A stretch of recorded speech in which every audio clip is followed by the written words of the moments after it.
Hello and welcome, everyone. Welcome to the Peapod, which is a podcast about peace. I'm Teri Angel, also known as Mama Peace, and I'm delighted that you've chosen to be here today to spend some time with us.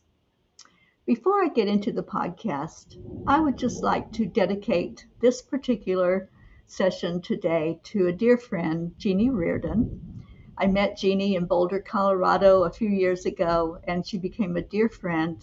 She was very special. She was an artist, so she had a real flair about her. And not the last time, but one of the last times I saw her was at her husband's memorial service. She walked in the door, I greeted her at the door, and she was wearing this boa, and I just fell in love with it. And I just complimented her on it, told her how much I loved it and how beautiful she looked in it. And she took it off and gave it to me. So I feel like I'm supposed to wear this today in honor of Jeannie. And Jeannie, I know you're hearing us and love you so much. And I know your presence is going to leave a big hole there in Boulder, Colorado. So many blessings to our Jeannie Reardon. Imagine with me for a moment a world without constant conflict, a world where respect for diversity is the norm, a world where understanding replaces fear. I know it sounds utopian, but that's the world we dare to dream of, and that's the world we strive to build here, one conversation at a time on the Peapod. Here at the Peapod, we believe peace isn't just the absence of conflict, it's the presence of justice, it's the celebration of diversity, and most importantly, it's something that begins within each one of us. Every breath we take, every step we make can be filled with peace, joy, and serenity. That is from Thich Nhat Hanh, one of my special people that I look up to and learn from.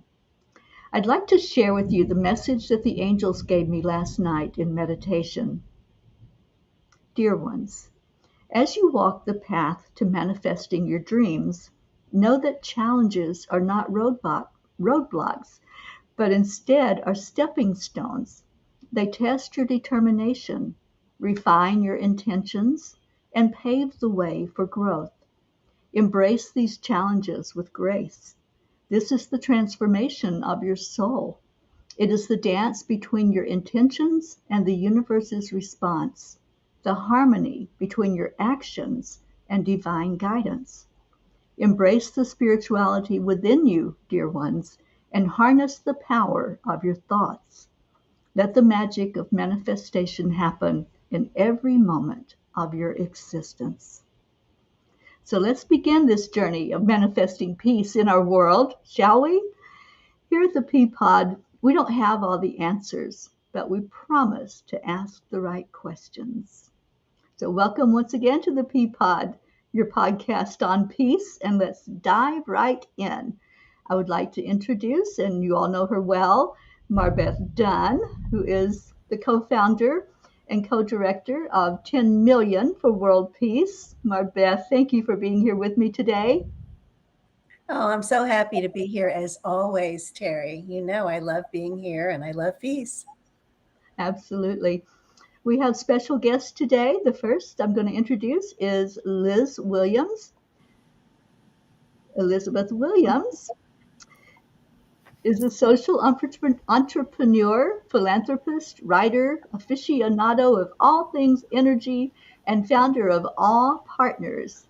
Liz believes the collapse of outdated structures and systems and the rise of the divine feminine and higher consciousness on the planet is providing a powerful opportunity for us to co-create a new future that supports all of humanity and our precious Mother Gaia. Women's compassion, creativity, voices, and brilliance are needed now more than ever, and women will lead the way forward. Liz serves on the board of Consciousness and Healing Initiative, is a consultant for and community member of Mary Magdalene's School in Vazelay, France, and has recently collaborated with Anne Baring to bring forth the urgent call to all humanity. War and violence stops now. Welcome, Lis, to the Peapod. Thank you. I'm so happy to be here with both of you. It's just a joy and pleasure. We're so happy to have you. And then we have our darling, Sheila Cash.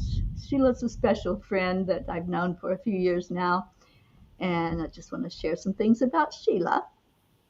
She is the CEO of Evoke Your Life, LLC, as the new human master coach for the last 25 years. Sheila has been leading conscious groups through the embodiment of the frequency of peace, as well as trainings in multidimensional cognition, including sensory development, universal perception, precognitive future orientation, and a proprietary 5-level mind-body integration system based on neuroplasticity and epigenetics. Sheila has facilitated many panel discussions on deep mind topics and the embodiment of peace for World Unity Week and other global conferences, and co-produced the Creatrix Convergence Summit, highlighting 35 plus feminine leaders and their humanitarian work around the planet. Her #1 best-selling book, Evolve Your Life, and Success Breakthroughs, co-authored with Jack Canfield, profile the new human, who we need to be in this rapidly evolving age of unprecedented new challenges. Her visionary superconsciousness think tank seeks new solutions for new times in 2023 and beyond. Welcome, Sheila. Thank you. It's really wonderful to be here with all of you. Wow, what a great gathering of the divine feminine here today. Indeed. Oh, I just love it. Well, ladies, the topic is peace. And I know that we're all working for that. We all have projects going on and things that we're doing. And I would just like for you to take some time and explain what's happening in your world. I want our listeners to be introduced to you in a way that they may want to collaborate and take part in what's happening. So whichever one wants to start, jump right in there. Well, you want me to go, Sheila? Okay. And yeah, Sheila and I have co-created. We co-created the Creatrix Convergence. So it's so wonderful. There's been so much integration already with us here, but it's great to be with all of you. So yes, all three have been involved in this project, and so I'll just talk a little bit about this urgent call to all humanity. About 6 months ago, I was reading one of Anne Baring's books called The Dream of the Cosmos, The Quest of a Soul. And in it, I was reading the chapters about war on the planet, and they're very compelling.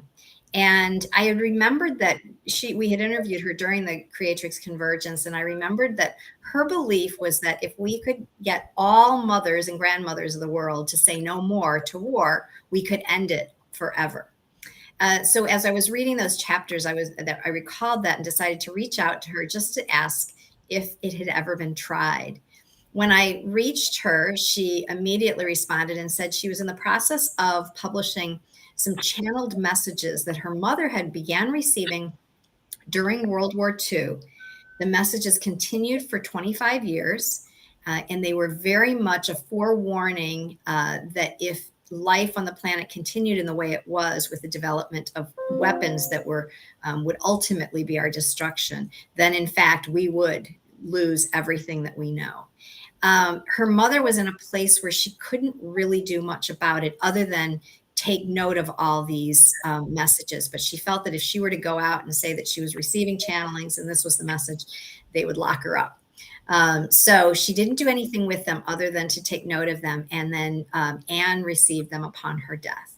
And Anne didn't immediately do anything with them either. But recently she had been so disturbed by everything that's happening in Ukraine, not to mention around the world, that she decided it was time to publish them. So she was in that process when I reached out to her, and she said, yes, it's definitely time for us to do something. An interesting side note is that later that day, I realized that it was Mother's Day in the UK when I reached out to her, and that I was not aware of it, and Anne lives in the UK. So we really felt it was a message from Divine Mother or Mary Magdalene to say, the time is now.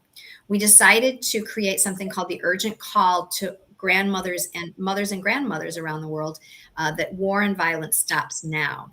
As we started to put that urgent call out, we had women saying, well, what if I'm not a mother or a grandmother? And so we said, okay, maybe this needs to be the urgent call to all women. And then we had men say, but we want to be involved too. So we've adjusted it a bit to say this is an urgent call to all humanity. War and violence stops now. The way we've been getting this out is through the 99 Days of Peace. That is part of World Unity Week. It's the, I guess, second chapter to World Unity Week. We are getting close to the final days of those 99 days, but we have held 3 gatherings. The third one was today, and we'll hold one more in September. And the purpose of the gatherings was collaboration. We did not believe that it was our mission to create another nonprofit or even another peace initiative per se, but rather by bringing together particularly women-led peace initiatives from around the globe to come together, to collaborate, to share what we're doing, to get the word out, and to really just gain support for each of our missions individually and collectively, that would be the best use of our energies. And so, as I said, we had the third gathering today. We'll have one more during Peace Week of next month, and actually Sheila's got an add-on to that. But all of us have been in those circles. They are powerful. They've grown each time we've come together, and we're really excited about what may come forth from this initiative, this mission. So beautiful. I'm so happy to be a part of that, and honored that I was invited to be a part of it. And it's all of it is working together. You know, we're all in alignment with this energy of bringing in peace in our world. So I'm just thrilled to hear that that's happening. Well, agreed, Teri. And I, the timing was so interesting because around the time that we were creating this, I noticed that you and MarBeth had created this new Facebook group, the 10 million for meditators. And I thought, well, that is so interesting how this is happening. So I knew that we would be connecting. And so as soon as we had something that we could invite folks to, we reached out to you immediately. So great to have all of you. And then Sheila has always been we co-create so well together, and brought her in. She's been so helpful in kind of holding down the foundation for us. And now we'll see where we go from here. I can't wait to hear. Me too. So, yes, I mean, as Lis said, we've been co-creating in many different ways. I have been inspired by the peace movement for as long as I can remember. One of the earliest supports that I got involved with was the Peace Alliance, peacealliance.org, which started back in 2004, and I was, really on fire at that point. And that was an organization that Marianne Williamson co-founded. And I had gone to a rally in DC when she was hosting. There was just a few hundred people there at that time. And Steven Tyler was on the stage with her, and I was sort of, just a few feet from him, and he was singing by himself on the stool on the stage. So it was, it was a ways back. I've supported, other kind of local efforts in the years since then. And then when this came up with Lis and with Anne, and Anne was someone that we had interviewed a year ago with the summit, and I was aware of her story. And I said to Lis, I said, I'm feeling it. I'm feeling it in my heart. So as she said, I'm helping out with her and co-hosting, and we'll be brainstorming on, helping move the direction forward for that group. On my own, I facilitate gatherings very frequently on the embodiment of the frequency of peace at the deepest levels. In my superconscious think tank, we spend time moving into the deepest consciousness on where the human spirit is and what our spirit, our collective human spirit is seeking in peace. to get a better understanding of where is the disconnect, where are the blocks. And so now I have known Teri, and we had a podcast, and Lis did too, with all of us together a few years ago. And I'm very excited about your 10 million for peace, and we'll be stepping in to help with some meditations later on. And as Lis mentioned, I will be hosting the co-creative creation circle for peace during Peace Week on September 22nd. And in that circle, we have many people jumping in who each have their own individual organizations and efforts toward peace. It's really just a brilliant and beautiful gathering that we're having. So I'm really looking forward to that as well. And I just have to say, Teri, I have been aware of wanting peace since the early days on the elementary school playground, of witnessing the bullying that took place. And in the in the street, we used to run around on the sidewalks and the streets, but from those earliest days. And I just, my feeling, my heart has always said, treasure life, treasure life in every way. What is this about? So I'm in, I've jumped in with 2 feet. I'm here and just really want to help support in every way that I can.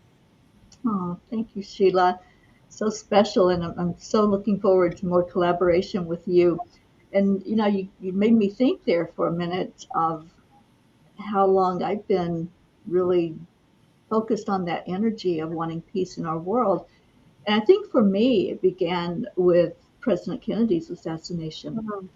And that's when my heart just really went out to the world, and knew that we needed to come together. We needed to all really just immerse ourselves in wanting to get along more than wanting to kill each other or have that conflict. And I grew up in the years of peace protests and Vietnam War and all of that. So I've always been immersed in that energy of being on the side of wanting to see conflict resolution. So for me, this is just so much an extension of that, to really see now the importance of us ushering in that millennium of peace that we know is coming. Yes. And that's what we're doing. And MarBeth, I'd like to ask you to update on the 10 million for world peace that we are so happy to be bringing forth into the world. Well, I'm excited to say that we are going live with daily meditations this Friday, which is, excuse me, September 1st. We're very excited about it. Our meditations will be live at 1:11 p.m. Eastern, and we have various people who will be leading meditations, not just Teri and me. Teri and I have been leading weekly meditations on Sundays, but this Friday we're going live, and it's very exciting. I can't wait to see the results. I can't wait to see. We're going to be focusing on world leaders, and we want our leaders to be open-hearted. We want our leaders to be focused on creating peace, on collaboration, on harmony. So let's hope we see results. I'm not even going to say hope. I'm envisioning, I'm feeling, I'm knowing that we're going to see some positive results. I know we are too. And I know that the message that the angels gave me last night, which I read earlier, it's all about putting that energy into our intention of faith and trust and belief, and then taking the inspired action that we are guided to do from there. And I think that's what we've all heard that call. And we know that this is where we're at now. We're at that road that we're going to step down and really make this happen. Teri, I went to a psychic fair many years ago, like probably 20 years ago, and I had my fingerprints read. And I was told that they were peace. Every one of them was peace. And she said, this is a very rare type of fingerprint, that it would be peace. But so I guess I've known like all my life that this is really what my calling is. It's all about peace. Right. Wow. It's so beautiful that there's a lot of the divine feminine that's coming forward right now.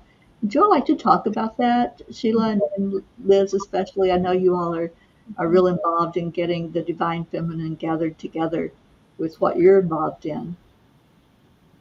Well, I'll say that, when Lis originally told me that she was getting this gathering together, and I had shared, we had talked previously, she and I, even before we were, moving into the peace movement formally, that, I have always felt that the feminine heart is the heart that births humanity, that nurtures humanity, that brings the comfort and the all of the ingredients that nurtures and sustains life.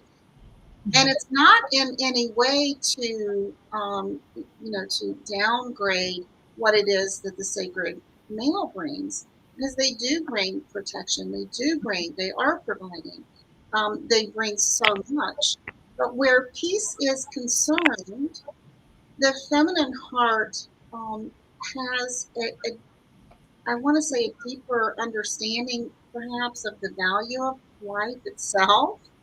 Um, and being very aware that the balance of the masculine and the feminine are needed. That's why the grand design brings almost 50% women and 50% men into the world. And so the balance is needed.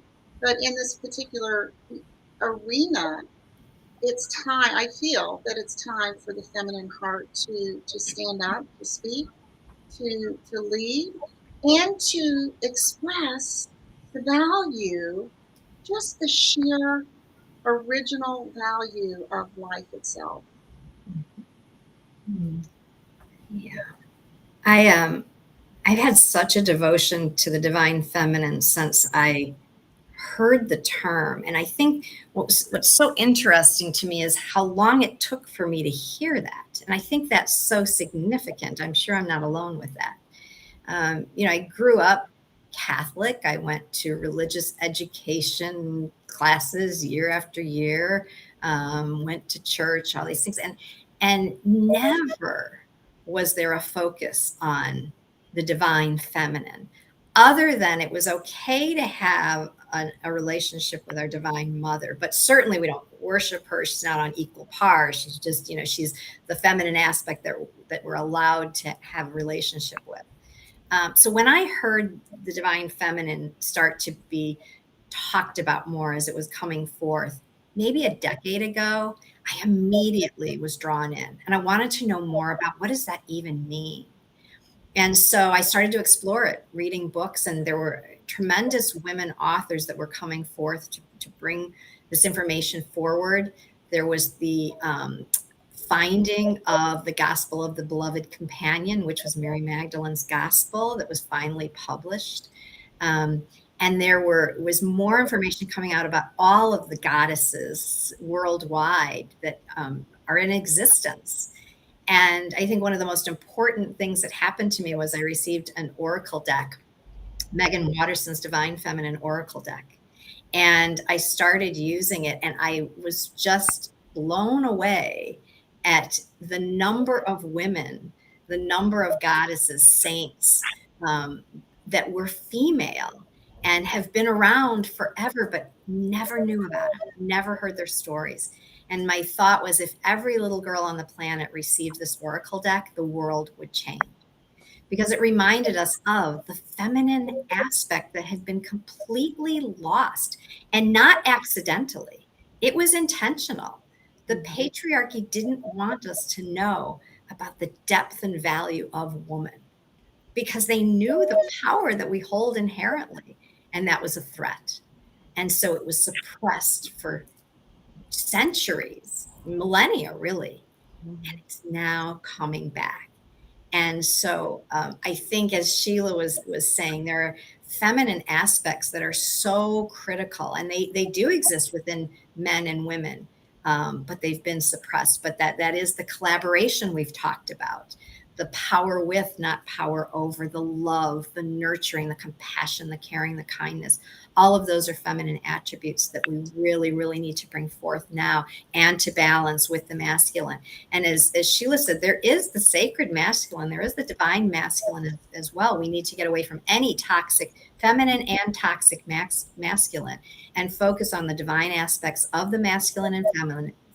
How do we balance those, and how do we bring them forth in the world? So I do believe that it's as powerful as can be. And I do believe the Divine Mother and Mary Magdalene are very much making their presence known, and supporting us as we do see this rise in consciousness and the rise of the divine feminine.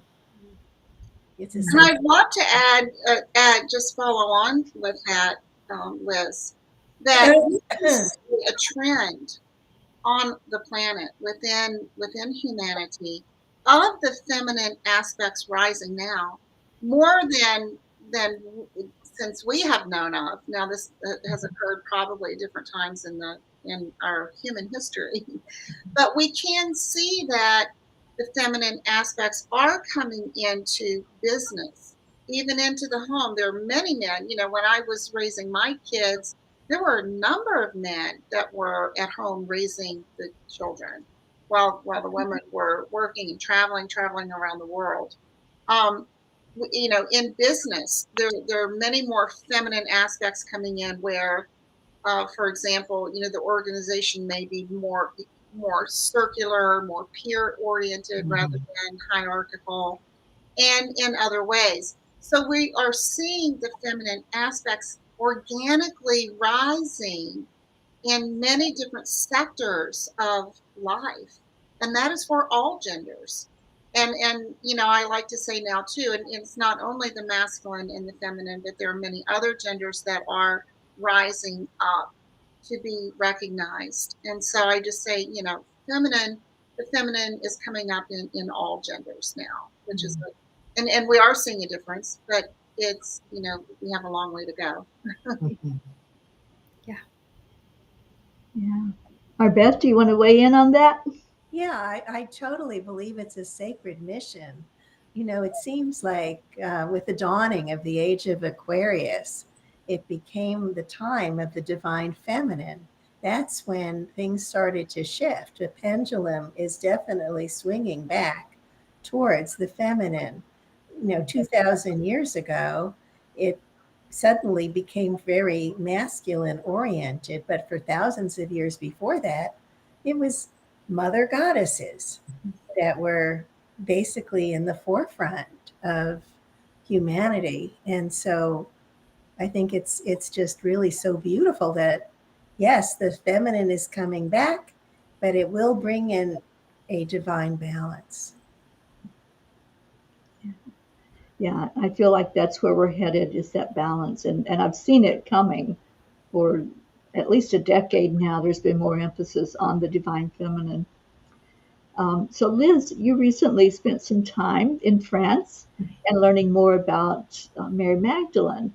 And I am very interested in her role in this. And I feel like she is here to help us usher in the peace in the world.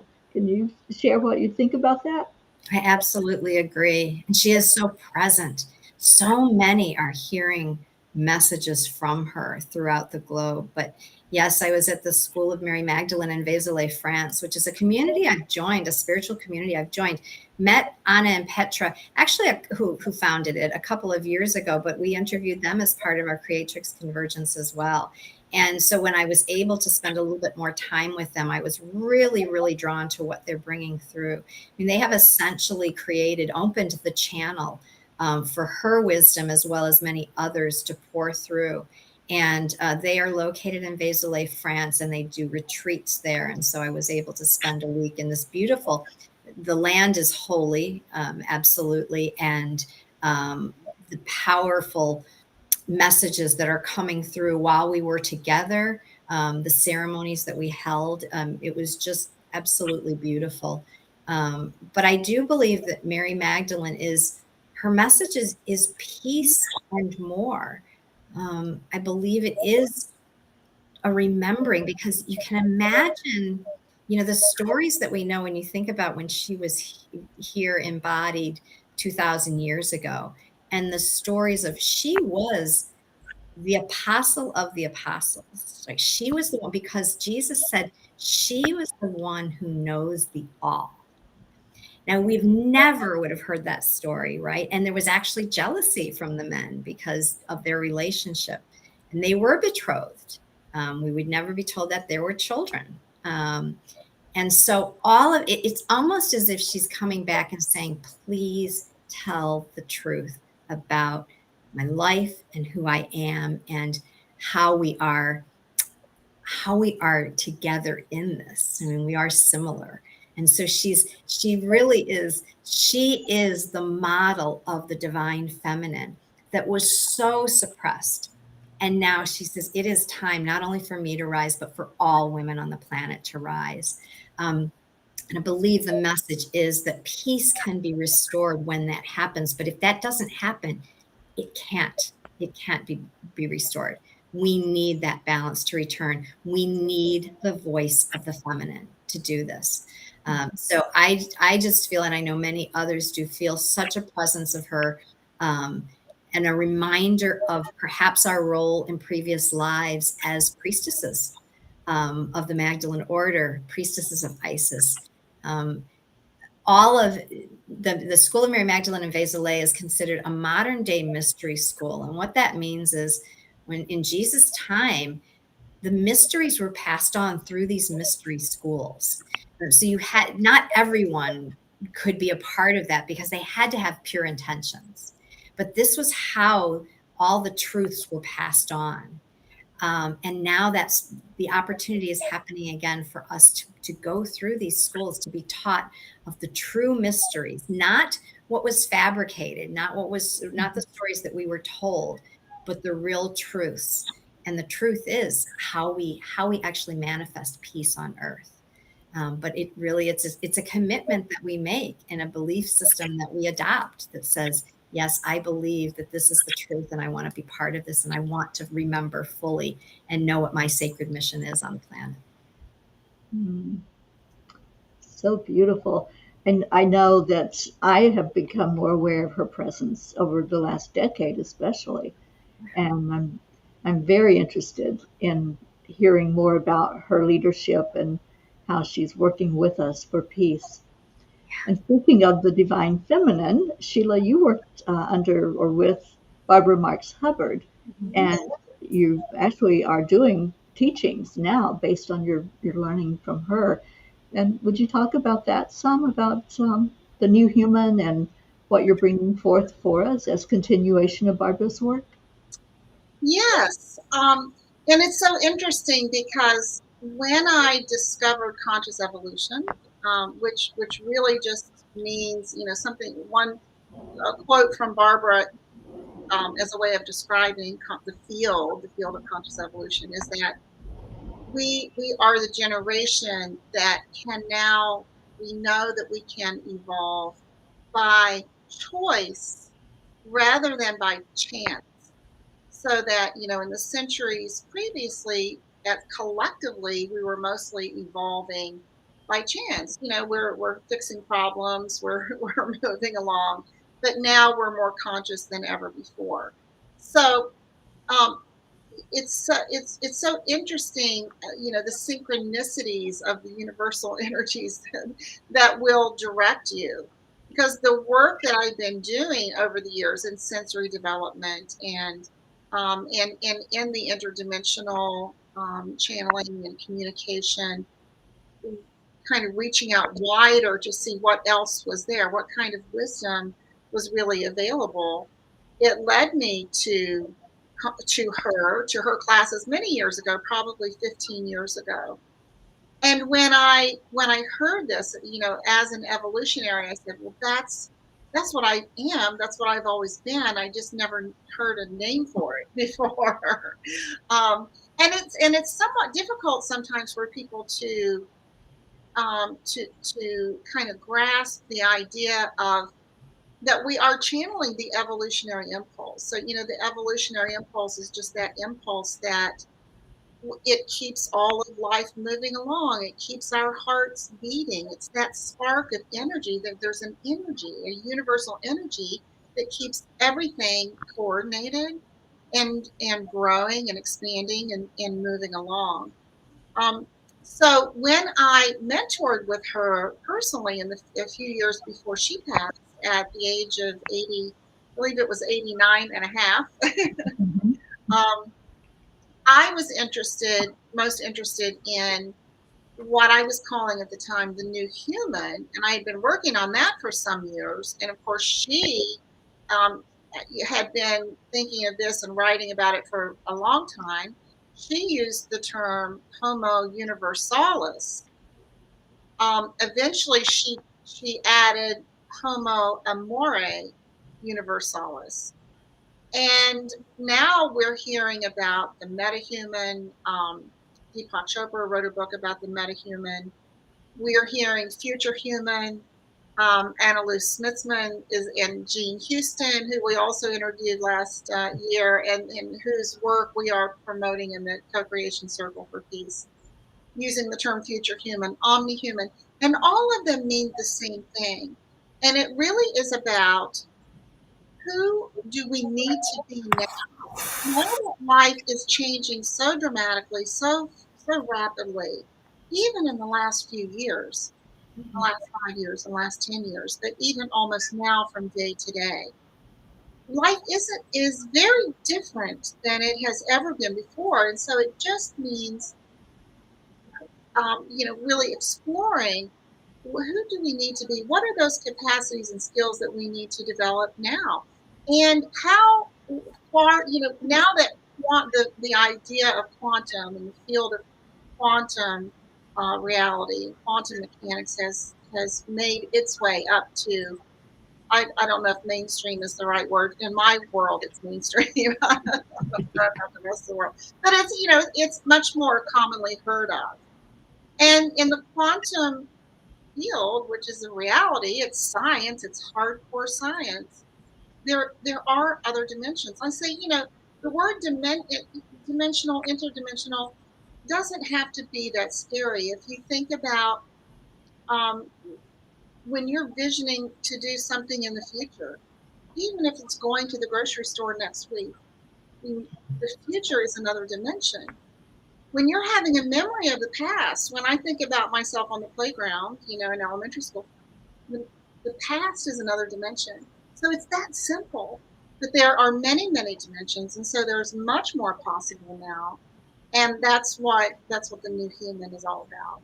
And I had a great fun with Barbara, and we used to even talk almost daily at times. And just really profiling the new human, and it's something that I bring into my work, even in my one-on-one mentoring. We're really bringing that through. Who are we now? Where do we want to be? And what is that shift in consciousness that can get us there? And I just add, I think we really feel Barbara's presence still, and I know so many do. We're convinced that it was her idea to do the online summit, the Creatrix Convergence. She was very, in fact, we shared an interview with her that was done obviously before she deceased, but she was included in that summit for sure. I love that. So, ladies, we have a few minutes left on the show. How can people really become involved, not just pray about it, meditate on it? What are some of the things that you see that we can do actively to bring more peace into our lives and into the world? Well, I would love to touch on that because I hear so often, well, in the work that I did where I was really educating women on how to make their authentic impact in the world. So often women will say, I don't have anything to give, which always broke my heart to hear that. And I think it can also be intimidating sometimes when you see people on a podcast and they've all created initiatives and this type of thing and think I'm never going to do that. But I think we are at such a pivotal time now where everyone's gifts and talents are needed and no one is excluded. And so it really is one of the things, Sheila, see if you remember this, but one of the things that came out so clearly when we did our interviews during the summit last year was how many of the women we interviewed said, I heard a calling and I said yes. I had no idea how I was going to carry it out or fulfill it. I just said yes. And that was so profound because so many of us understandably might hear that calling, but don't say yes because they think I'm not ready. I don't even know what to give. I wouldn't know where to begin. But those that are doing it, they didn't know what they were going to do either. They just decided to say yes anyway.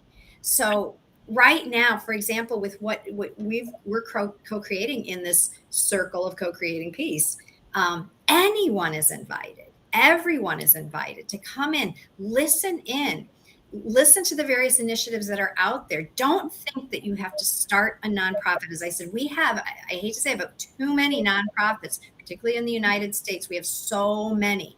Don't start another one. Find one that's aligned with what you believe your sacred mission is and support them with your time, talent, or treasure. And so that means if you don't think you have enough money, see if you can volunteer. If you don't have time to volunteer, but you have a specific skill you can share, do that. But figure out how to get involved and just say yes. And again, if it's an organization that's worth your time and effort, they are going to welcome you in with open arms. So you do not have to be concerned. But just find the area that you are most drawn to. Just choose one to start with and then identify some organizations that are doing good work and just make your way in. They will love to have you. So that's my advice on how to get involved. Don't wait. Yes, and I do remember them saying yes to their calling, and I remember that many of them, especially in certain countries around the world, had a fight to be able to step in, had to overcome being ostracized, being dominated, even in order to kind of break through. So inspiring, so inspiring. Mm-hmm. I think I'd like to just touch on the angle that so many people have no idea what peace is. And through my mentoring, through the groups and the summits and the conferences, I really came to understand that so many people, and they even told me this as well, they haven't felt peace. So they don't know what peace is. I remember, and you may remember this, Lis, in the first think tank a few years ago. One of our members said that she was describing a period of time where she had retired, so she was out of work, or happily so. But she began to feel that she was depressed, that she was in a period of depression. And as she sat with that, she eventually realized through her own spiritual practices that she was actually feeling peace. But because she had never known it, she'd never known it, she was, she was thinking that it was depression for quite a while. She wasn't able to identify or recognize it as peace because it was calm, it was quiet, and she didn't know what to call it. She didn't know what that was. I thought that was so incredibly profound and very telling. We don't see much peace in the headlines or in the news stories. Many people were not raised in peaceful households. So if we don't know what peace feels like, how can we be peace? And that's what my process of the deep embodiment of the energies and physical frequencies and the emotions of peace is about. It's about going deep enough to bring up, and I say, our imaginations are an incredible tool for transformation. We're one of the only species that can have imaginations. And if you haven't felt peace before, or strength, or any other frequency, you can imagine it. You can imagine it in your mind, and with a lot of practice, you can get closer and closer to it. And then we bring it in and we say, what does peace feel like in your heart? And it can take a lot of repetition, a lot of practice to get there, depending on what kind of life you've had. But, what does it feel like in your mind? What does it feel like in your bones? And we go into the bones, the blood, the intercellular to say, what does it feel like? So that in the more that this becomes a spiritual practice, the more familiar your body and your mind becomes to that. You can acclimate to a different energetic field. You can acclimate. You can begin to know it, and then you start to recognize it outside of you. You can say, "Oh, now I can see peace there. I can see it there," where we may have been blind to it before. Um, and so it's, I really would advocate the practice of learning what peace is within, deeply, deeply within the physical, the mental, the emotional, the spiritual, so that then we can really spread peace. And then, wholeheartedly, as Lis said, then step in, step in with it, no matter what it takes. So from the inside to the outside. Amen. Aho. Beautiful advice. I love it. Mm-hmm. Yeah, because it's true. So many people do not know what peace is. Mm-hmm. It's more than the absence of war. Mm-hmm. Mm-hmm. I mean, it correlates with happiness. You can think about happiness as a way of being more peaceful. Mm-hmm. There are many, many different ways to reach it. And every person has their own life experiences. And and so just really diving in and getting to that truth. When Lis was talking about um, that, we want to get to the truth of the stories now. And it's the same with peace as well. It's like, it's all bound together in one energetic field. We want to get to the truth of what peace is. Mm-hmm. Not what even we're told that it is, but what is it really? And that way we can spread the energy. Beautiful. I can't remember which one of you mentioned about nonprofits and getting behind a nonprofit that you can resonate with. MarBeth and I started our organization as a nonprofit.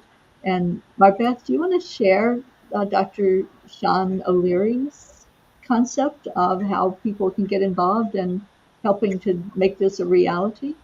Absolutely.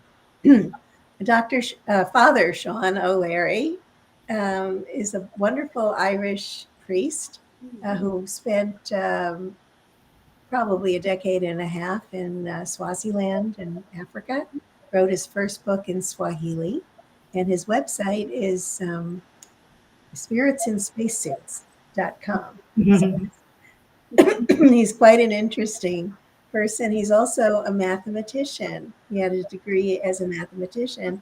And he said, you can easily acquire 10 million followers if every one of you reaches 10 people and gets 10 people to commit. And those 10 people get 10 people to commit to being part of this process. After 7 iterations, we would be at 10 million, but there might be some overlap. So in order to be sure, you would need 8 iterations. So tell your friends, get them to commit to doing just a 7-minute meditation with us, a guided meditation that uplifts you and takes you into the field of love and peace, a unified field of love and peace and miracles. And then from there, we focus on our planet with love and peace. We extend it. And then we focus on world leaders, again, with appreciation and love. They don't get enough appreciation. We may not agree with them, but we can certainly send appreciation and love and intend that they open their hearts to lead with peace, to lead with love and collaboration and awareness, to shift their focus to something very positive for our planet. Even, at the local levels, all of these leaders can be guided through our intention for something more positive. And, anybody who says, well, I'm just one person, what can I do? You can join us 7 minutes a day. Let your people, your friends know about it. Yeah, to me, it's like if you're watching a beautiful sunset or sunrise or looking at a mountain range and you hold that energy and you just are loving on it. You want other people to experience that as well. You want them to feel what you're feeling inside. And that's how it is for me with peace. Yeah, to hold that energy in our hearts. We want other people to feel it and to share it and to set that intention that we're going to reach the masses to feel that energy of peace and to really want it in the world. And it's so simple, just like this little calculation. It's so simple to reach others. So I'm excited about all that we're doing, all the work and the collaboration. So I just want to ask if each of you would take a minute and if there's any last thoughts, any last things that you'd like to share, please do that for our listeners. And I so appreciate all of you being here today. No, thank you all. It's just so beautiful to be together. I think the only last thing I'd say, and we talked about, it's the inner peace to the outer peace. But I would say if you're in circumstances that you really don't have the time to give in any way, which is fine. We all have circumstances like that at times in our lives.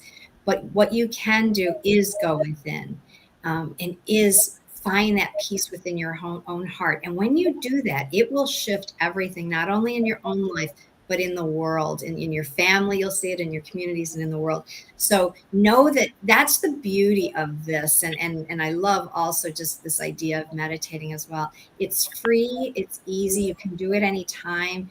And so just if you could commit to just that, saying, I just want to feel, as Sheila, I thought it was so beautiful. I want to feel peace within. And so I'm going to commit to doing what I can to feel that. Start a minute a day and move to 2 or 3. Just any little bit is going to shift things for you and for others. So please do. Please say yes to that. Please say yes. And I think I would just add, I mentioned earlier, I my kind of mantra is just treasure life, because that's what it's all about. What are we making peace for? We're making peace for life itself, for each one of our lives, for the uniqueness of each person, peace for those who are struggling desperately, peace for everyone on earth, and peace for the animals as well, peace for the earth itself. So to really take a moment to contemplate and bring that into your spiritual practices. Why, what is peace, but why? Why do we want peace? We want peace because we want life. And why can't we all, just remember the precious gift of life, and let us treasure that, and let us follow our why of treasuring life. Beautiful. And peace also is a feeling of safety, of knowing that you're covered, that we've got your back, you're safe, and you're allowed to be who you are. Yeah. It's a beautiful thing to know, like, yes, I can be myself. I can be my greatest self. I can be my magnificent self. And it's okay. I'm not going to be hurt because I am. I'm feeling peaceful. I know that I'm okay. Beautiful. It's a choice. Always. Well, I would like to end the show tonight with a mantra, a peace mantra that I just learned today from a guest who was on Liz's circle that I attended earlier. His name is Steve Gardiner. And this is the mantra: peace in my heart, peace in this place, peace in our land, and peace throughout the world. Peace. I love that. And just saying that feels so awesome, doesn't it? Hearing those Yeah. words, thinking that thought, that it starts in the heart. That's where it all begins. So I pray that each one of us and all who are listening can stay in your heart. Because when we get out of our hearts, we start thinking about other things besides peace.